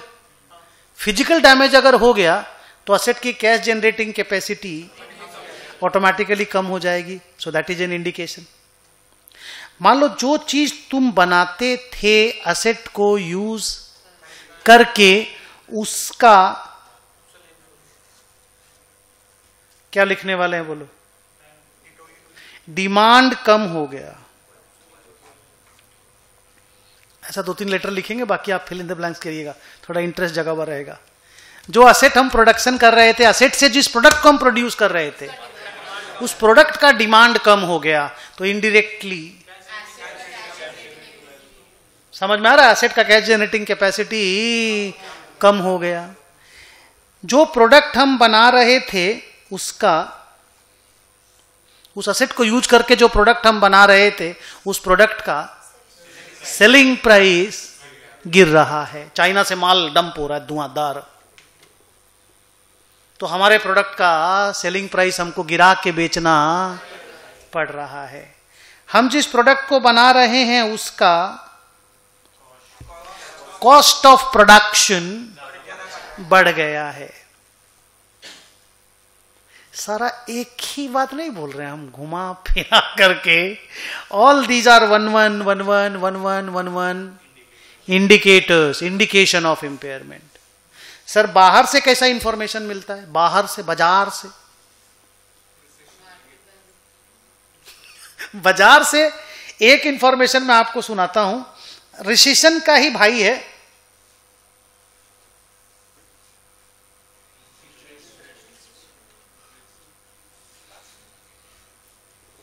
इंटरेस्ट रेट सब्सटेंशियली बढ़ गया है। तो सर इंटरेस्ट रेट बढ़ने से असेट को क्या प्रॉब्लम है? मुन्ना 1 मिनट उसको बोलो मोबाइल बंद करेगी थोड़ा देर तक। कोई बात नहीं, तो हम लोग को बोल दो ना, हम लोग पूछ जाएंगे, ऐसा क्या बात है? क्या बोला फिर से? सर इंटरेस्ट रेट बढ़ने से असेट का इंपेयरमेंट कैसे होता है? सुनिएगा, सीए फाइनल में बड़ा लेक्चर है, इंटर में भी हम एफएम में पढ़ाते हैं, पढ़ाएंगे आप लोगों को टाइम पे। हमेशा एक कहानी याद रखिएगा आज के दिन के बाद, कि इंटरेस्ट रेट का बढ़ना हर असेट के वैल्यू के लिए निगेटिव होता है। जो शेयर मार्केट में खेलते होंगे उनको ये अच्छे से मालूम होगा कि उधर फेड इंटरेस्ट रेट बढ़ाने का बात करता है शाम को, रात को 2-3 बजे 4 बजे, उनके यहां साला सुबह होती है, हमारे यहां 9:30 बजे से मार्केट में मेहम चालू हो जाता है, मार्केट गिरना चालू हो जाता है। और इंटरेस्ट रेट गिराने की बात करता है फेड, मार्केट खुलता ही 200 पॉइंट ऊपर है। अब भी हुआ 3 दिन पहले, 2 वीक पहले, 2 वीक पहले, पता करिएगा 2 वीक पहले, आज गूगल जाके खोजिएगा, काम है आपका, होमवर्क है ये भी। 2 वीक पहले अमेरिका का जो रिजर्व बैंक ऑफ इंडिया है, मतलब reserve bank of America, Fed बोलते हैं उसको, ठीक है, फेडरल बैंक, उसने खाली इतना ही बोला कि हम और इंटरेस्ट रेट बढ़ाएंगे नहीं। क्या बोला? और हम अगला साल में 3 बार गिराने का सोच रहे हैं। गिराया गुराया नहीं, सोच रहे हैं। नहीं समझे बात को? उस पे हमारा मार्केट, इंडिया का, फॉरगेट अमेरिका का,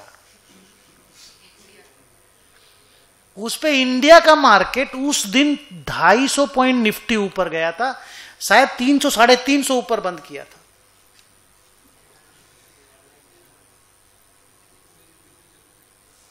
अभी देखिएगा, 2 हफ्ता पहले का बात है, गया था 250 300, ऐसा बहुत ऊपर गया था उस दिन, हमको याद है, सारे शॉर्ट की 12 बज गई थी। तो सर ऐसा क्यों होता है? सुन, ऐसा क्यों होता है? असेट तुमको क्या पैदा करके देता है? कैश। कोई भी चीज, कोई भी असेट दुनिया में रुपया ही तो पैदा करके देता है रे बाबा। नहीं तो क्यों रखेंगे हम उस असेट को? ठीक है ना? अब अगर असेट को तुम असेट में पैसा लगा 200 करोड़, 500 करोड़, 1000 करोड़, 1500 करोड़, वो कैश पैदा करके देता है। अब अगर इंटरेस्ट का रेट बढ़ गया, मान लो असेट तुमको 15% कैश पैदा करके देता है, 15%, अब इंटरेस्ट का रेट बढ़ के 20% हो गया, तो तुम क्या बोलेगा? साला असेट को बेचो, एफडी करो, एफडी।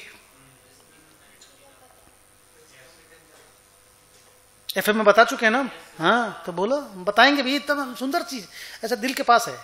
तो जैसे तुम असेट, जैसे इंटरेस्ट रेट बढ़ेगा तो लोगों का ना एफडी की तरफ झुकाव बढ़ेगा, और अपना असेट सबको बोले बेचो बेचो। तो सबसे पहले तो लोग शेयर बेचते हैं, सबसे इजी, शेयर बेचो, एफडी में लगाओ, रिस्की असेट से बाहर निकलो, रिस्क फ्री में घुसो। नहीं समझे बात को? शेयर मार्केट पहले क्रैश करता है। ये जो इतने दिन से हम लोगों का मार्केट बैठा हुआ था, उसके बाद अभी पिछला 1.5 साल से चलना चालू हुआ, that was only because of high interest rate. America में, हिंदुस्तान में इंटरेस्ट रेट बढ़ता ही जा रहा। So it's very normal. और एक चीज देखो, अच्छा उसको थोड़ा देर बाद में बताएंगे, देखो दिखाएंगे, मतलब दूसरा है, अगर आपकी कंपनी का मार्केट कैपिटलाइजेशन, अगर आपकी कंपनी का, जिसको वैल्यू ऑफ इक्विटी बोलते हैं एफएम में, अगर वो कंपनी के नेटवर्थ से छोटा हो गया है, सर कुछ समझ में नहीं आया। मार्केट कैपिटलाइजेशन मतलब आपकी कंपनी का बाजार में जो दाम है, बाजार में, और नेटवर्थ माने आपकी कंपनी का, आपका बैलेंस शीट में जो दाम है। बैलेंस शीट में शेयर होल्डर फंड होता है ना, उसको नेटवर्थ बोलते हैं। तो अगर कंपनी का शेयर होल्डर फंड है 300 करोड़ और मार्केट में वो कंपनी 240 करोड़ में मिल रही है, तो हालत खराब है। नहीं समझे बात को? तो ये भी एक इंपेयरमेंट का इंडिकेशन है। ऐसे बहुत सारे इंडिकेशन हैं जिसका लिस्ट हम आपको देंगे। ऑल्दो हम 200% जानते हैं, उस लिस्ट से कोई क्वेश्चन नहीं आएगा। क्या प्रॉब्लम हो रहा है? तीसरा क्लास है, नहीं समझे? गला अब साथ नहीं दे रहा है ना, सम बना के छोड़ेंगे ना। तुम मतलब तुम मेरे हेल्थ के टुवर्ड्स इतना कंसर्न दिखाए, ये एहसान हम जिंदगी भर चुका नहीं पाएंगे, परंतु हम सम बना के छोड़ेंगे। हो गया काम खत्म, दी एंड हो गया, हो गया बात का। अब इधर आइए सर, बढ़िया बात आप बोल रहे थे, ठीक है, ये सब स्टोरी समझे हम लोग। All these are what? Indications of impairment. Do you believe कि इसमें से हम एक भी अच्छा बात नहीं बोले? माने सब बुरा ही बुरा, बुरा ही बुरा, माने वैसे अच्छा बात मतलब पॉजिटिव, पॉजिटिव, हाँ, असेट के लिहाज से बोल रहे हैं। ऐसे तो बहुत बड़ा बड़ा बात बोले, अच्छा बात नहीं बोले, मतलब कंपनी को देखते हुए सब नुकसान नुकसान नुकसान नुकसान का ही बात बोले। असेट में आग लग गया, प्रोडक्ट का डिमांड कम हो गया, प्रोडक्ट का सेलिंग प्राइस गिर गया, कॉस्ट ऑफ प्रोडक्शन बढ़ गया, इंटरेस्ट रेट बढ़ गया, कंपनी का मार्केट कैप गिर गया।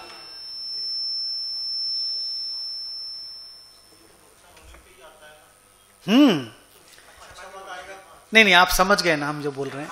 Thank you. अब सुनो, हर ईयर एंड में एंटिटी को ये असेस करने बोला गया है कि बॉस एक बार चेक तो कर लो, चेक तो कर लो, क्या ऐसा कोई भी इंडिकेशन ऑफ इंपेयरमेंट है? अगर एक भी मिले, अगर एक भी मिले ऐसा, तो प्लीज आप अपनी एसेट को टेस्ट कर लो। एक बार ये तीनों amount carrying amount, value in use और नेट सेलिंग प्राइस, जैसे ही वैल्यू इन यूज और नेट सेलिंग प्राइस मिल जाएगा, रिकवरेबल अमाउंट आ जाएगा। तो ये पूरा काम कर लो, फिर देख लो ना इंपेयरमेंट लॉस है कि नहीं है। अगर है तो रिकॉर्ड कर लो, अगर नहीं है तो TYVM बोल दो। लेकिन जब तक ऐसा कोई इंडिकेशन नहीं है तब तक आपको इंपेयरमेंट करने की जरूरत। When everything is going fine, everything is like hunky dory kind, गंगो चल रहा है सब जगह पे, काहे का इंपेयरमेंट भैया? आज हिंदुस्तान की कोई कंपनी इंपेयरमेंट करेगी? सब साला बवाल कहानी चल रही है, सब ऑल टाइम 52 वीक हाई पे है। नहीं समझे बात को? सबका प्रॉफिट बढ़ रहा है, सबका अजब ही टाइप का जुनून है भाई दुनिया में, हिंदुस्तान में खास करके। वन सेक, उसको वो जो भी कुछ देख रहा है उसको मना करो।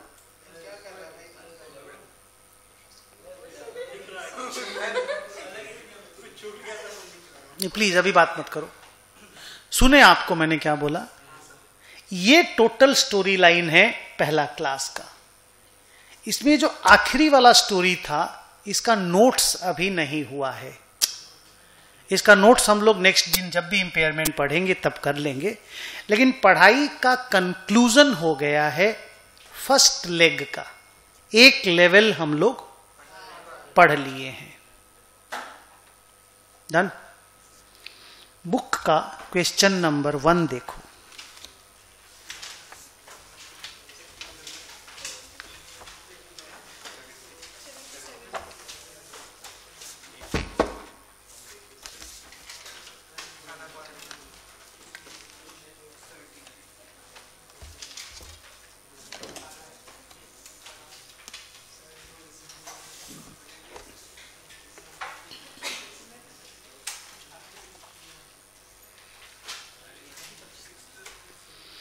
शनिवार है,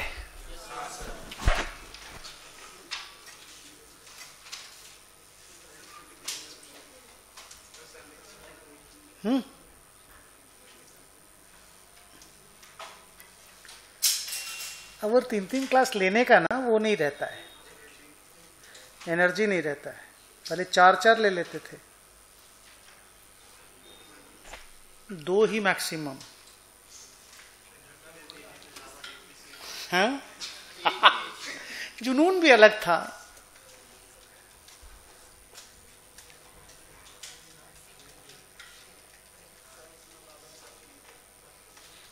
आप लोग क्या कर रहे हैं?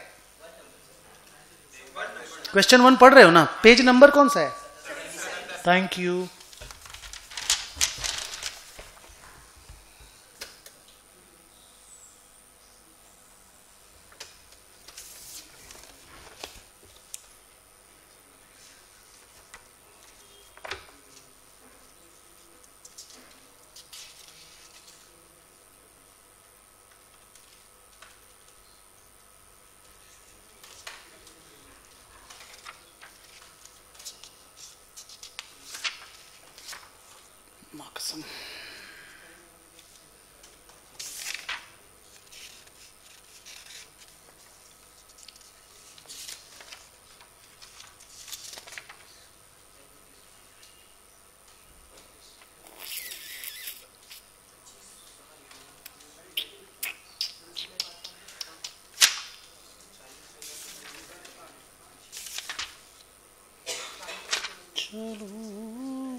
बाप रे।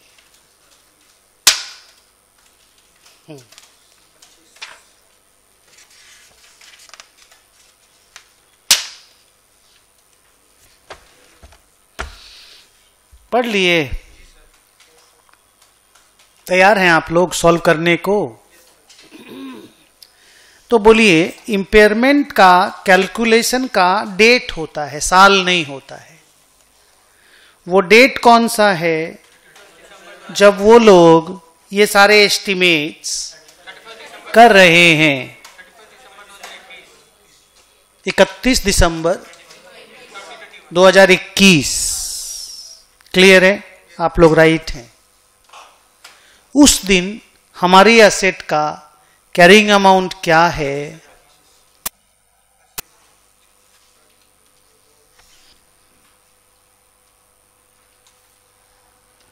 निकालना पड़ेगा या दिया हुआ है? निकालना पड़ेगा। चलिए निकालते हैं।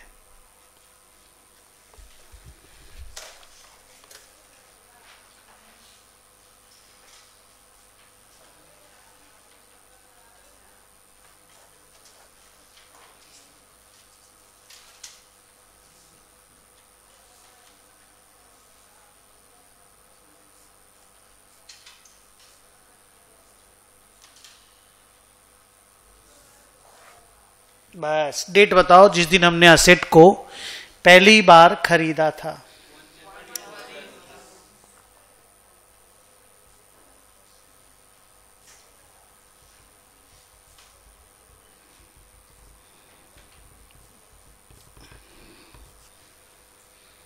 एक 2019 का कॉस्ट प्राइस बताया जाए।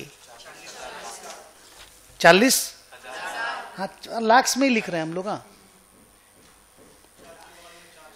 ये 2019 है बच्चों, याद रखिएगा। 2019 का डिप्रीसिएशन देना है, 20 का देना है और 21 का डिप्रीसिएशन देना है, फिर WDV निकलेगा। पक्का बोलो हाँ या ना। थैंक यू बच्चा।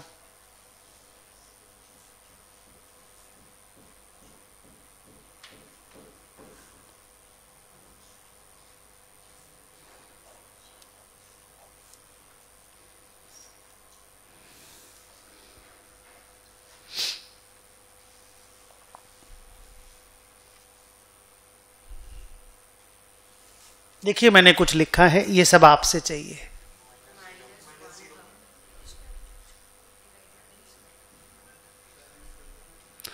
यहां माइनस क्या लिखा जाता है? स्क्रैप। क्वेश्चन में ढूंढो स्क्रैप कहां है। नहीं मिला आपको स्क्रैप? मेरे को मिला है। रेसिड्यूअल वैल्यू को ही स्क्रैप बोलते हैं। रेसिड्यूअल मतलब क्या है?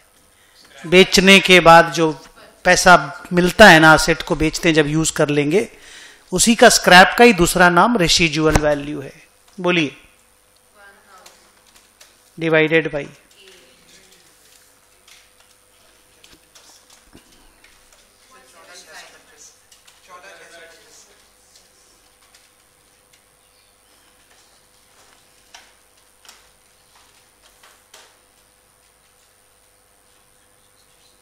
बोलिए, बढ़िया तो कर रहे हो इतना।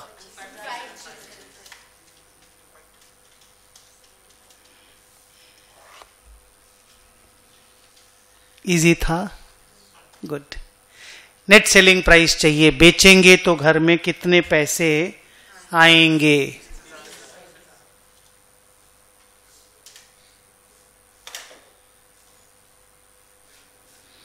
ये सेलिंग प्राइस है कि नेट सेलिंग प्राइस है? फाइनल है।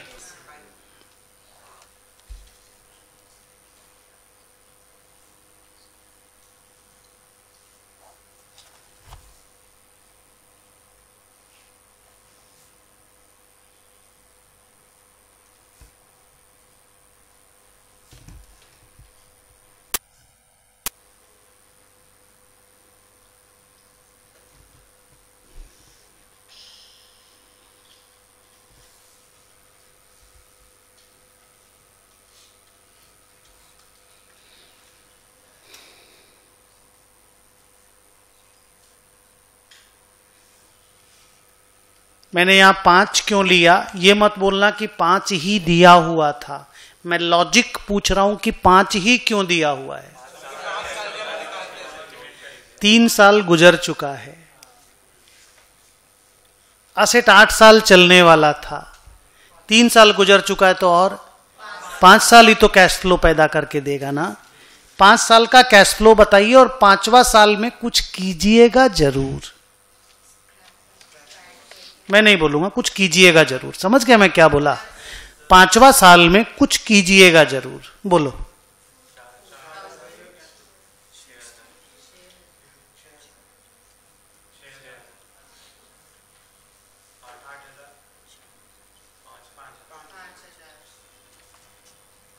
Good boy.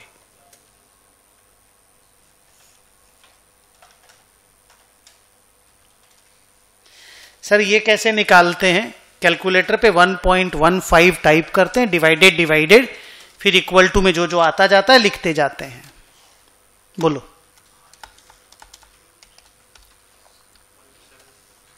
0.870, 3 डेसिमल लिख रहा हूं। हाँ, ये आता है कि नहीं आप लोगों को?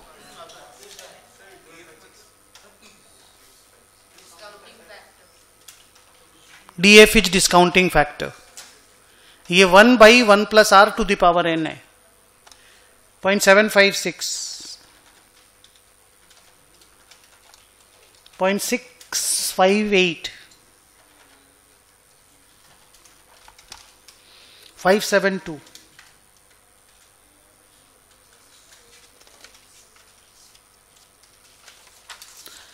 लास्ट वन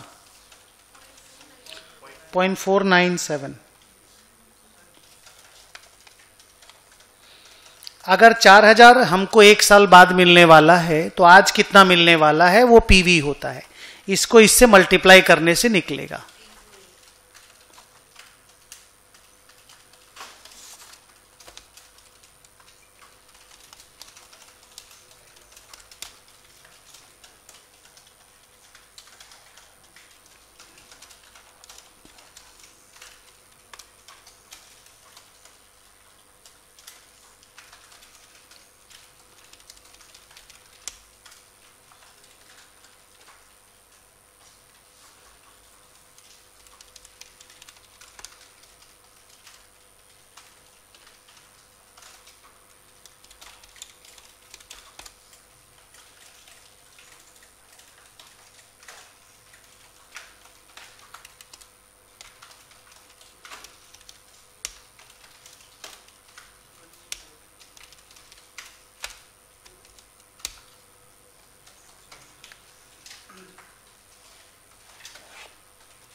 क्या आप लोगों का इतना आया? यस और नो? आज कितना ठंड था? सुबह मॉर्निंग में कितना बजे उठे आप लोग? 11 बजे। तब तो क्या ठंड लगेगा। मैं 5 साढ़े 5 बजे उठता हूँ। आज पहली बार, हाँ 11 डिग्री से नीचे होगा। आज पहली बार इतने साल में मेरे गार्डन में, मतलब पत्ता के ऊपर पानी, ओस छोड़ी, मतलब ठंडा वाला, जो ओस तो बहुत बार गिरता है, बट पत्ता के साइड में पानी वो नहीं हो जाता, पत्ता का नोक पे ड्यू, वो था मेरे यहां पर। मैं पहली बार देखा कलकत्ता में 25 साल में। इवन जब फॉग वॉग भी होता है ना, तो पत्ता का ऊपर उस तरह से नहीं रहता है। आप समझे मैं क्या बोलना चाहता हूं? जैसे मान लो इस तरह का पत्ता है, तो यहां पे पानी, यहां पे पानी। हाँ, इतना सुंदर लग रहा था वो पत्ता। हम तो फोटो भी खींचे उसका, ग्रुप में भेजेंगे। बाहर तो बहुत दिखता है, जैसे कोई भी बाहर कंट्री में जाओगे दिखता ही है ठंडा में, लेकिन ये इन कलकत्ता में नहीं दिखता है। हमारे गांव में दिखता है बहुत। आइए, 19,025 क्या है? वैल्यू इन यूज है, present value of future cash flow है। अब क्या करोगे? किसको किसको कंपेयर करोगे? नेट सेलिंग प्राइस को और वैल्यू इन, उससे क्या निकलेगा?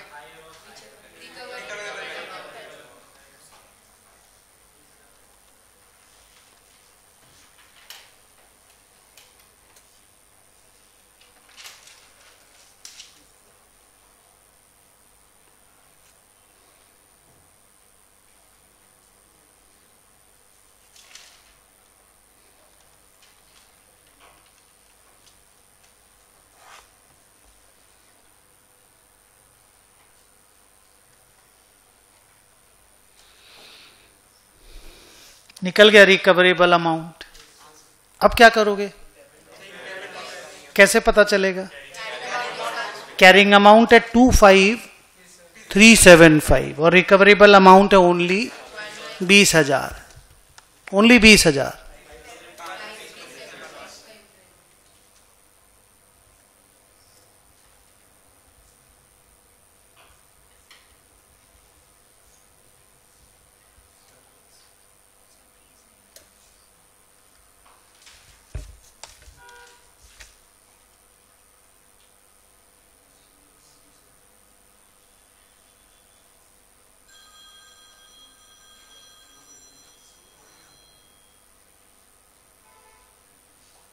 बहुत पहले जो लैंडलाइन रहता था ना, उसका रिंगटोन ऐसा ही रहता था।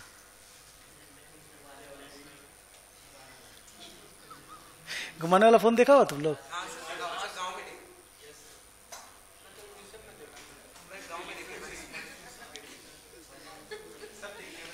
क्या टाइम था बताइए। अभी बोलने से फोन लग जाता है, बोल दो फोन लग जाता है। बताइए क्या हो गया है दुनिया।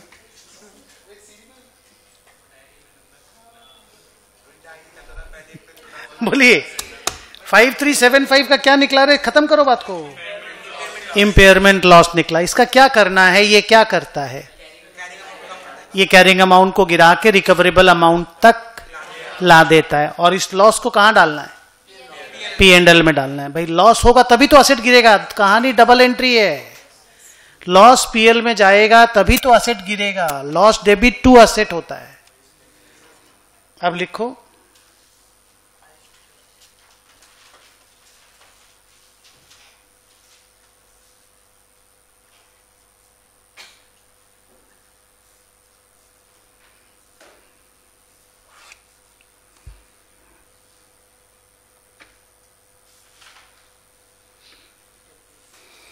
बढ़िया हुआ। अब क्या है आपका असेट का WDV? Very good. तो जल्दी बोलना है, आराम से, बस लास्ट समय। अब क्या है आपकी असेट का WDV? 20,000। आने वाले सालों का डिप्रीसिएशन कैसे निकलेगा? इस 20,000 पे निकलेगा। लिखो डिप्रीसिएशन फॉर 2022, अगले साल का डिप्रीसिएशन।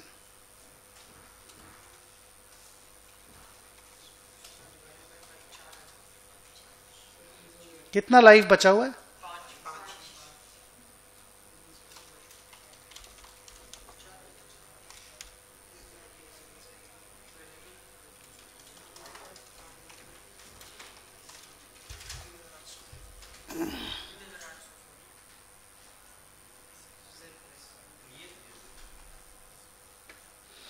कितने लोगों ने 4,000 निकाल करके रख दिया था? यहां पे भी लोग थे, तुम उनमें से एक था। बाद में तुमको लगा नहीं साला पिछला बार भी मेरे से पाप हुआ था जब हम 25,000 चिल्लाए थे। समझ रहे हो कितना कॉमन एरर है? कितना आराम से हम लोगों से ये एरर वो लोग करवा देते हैं। और प्रॉब्लम कहां है मालूम? ये प्रॉब्लम तुम लोगों का कोई प्रॉब्लम नहीं है, बहुत नॉर्मल है। तुम लोग कोई कमजोर स्टूडेंट थोड़ी है। इतना अच्छा अच्छा चीज में ऐसा आंसर देता, इतना अच्छा अच्छा। और ये मोस्ट वर्स्ट चीज है, फाउंडेशन के भी पहले पढ़ाया जाता था। यस और नो? क्यों सर ऐसा क्यों हो रहा है? क्योंकि फोकस है इंपेयरमेंट पे, बड़ा चीज पे फोकस है, छोटा चीज ऐसे ही छूट जाता है। तो सर तरीका क्या है बचने का? ये लिख दिया जाए something minus something divided by something, फिर अमाउंट खोजा जाए। नहीं समझे? सीधा कैलकुलेटर पे आंसर नहीं निकाला जाए। जैसे आपने अगर देखा होगा हम यहां पे क्या किए थे, ये सब प्रोसेस है। जो प्रोसेस में अगर आप डाल दोगे ना चीजों को, तो वो फिर मिस्टेक नहीं होता है। तो एनीवे, जितना क्वेश्चन उन्होंने मांगा था देखो हम लोगों ने सब दे दिया। पहला क्वेश्चन क्या था? ये रहा A, ये रहा B, ये रहा C, ये रहा D, ये रहा E। क्वेश्चन को देख रहे हो? नहीं नहीं, सुनो क्या बोल रहा हूं। हाँ, क्वेश्चन इतना सीरियसली पूछा है कि ऐसा, और सीरियसली होता है ये काम पूरा, क्योंकि क्वेश्चन सिस्टमैटिक है। तो हम लोग जो काम करते गए, आंसर में ABCDEF पूरा अपने आप मैच हो गया। और हम लोग करते तो नेचुरली ऐसा ही करते। तो ये क्वेश्चन बनाने वाला इज्जतदार आदमी है, जो जानता है कि ऐसे ही बनता है। चलिए मंडे मिलते हैं।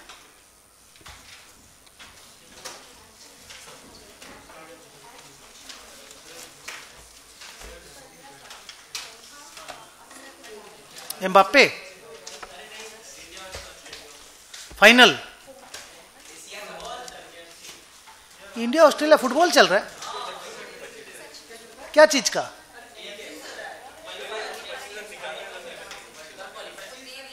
हम लोग वर्ल्ड कप क्वालिफायर खेल रहे हैं। अच्छा, वही हम बोले बाप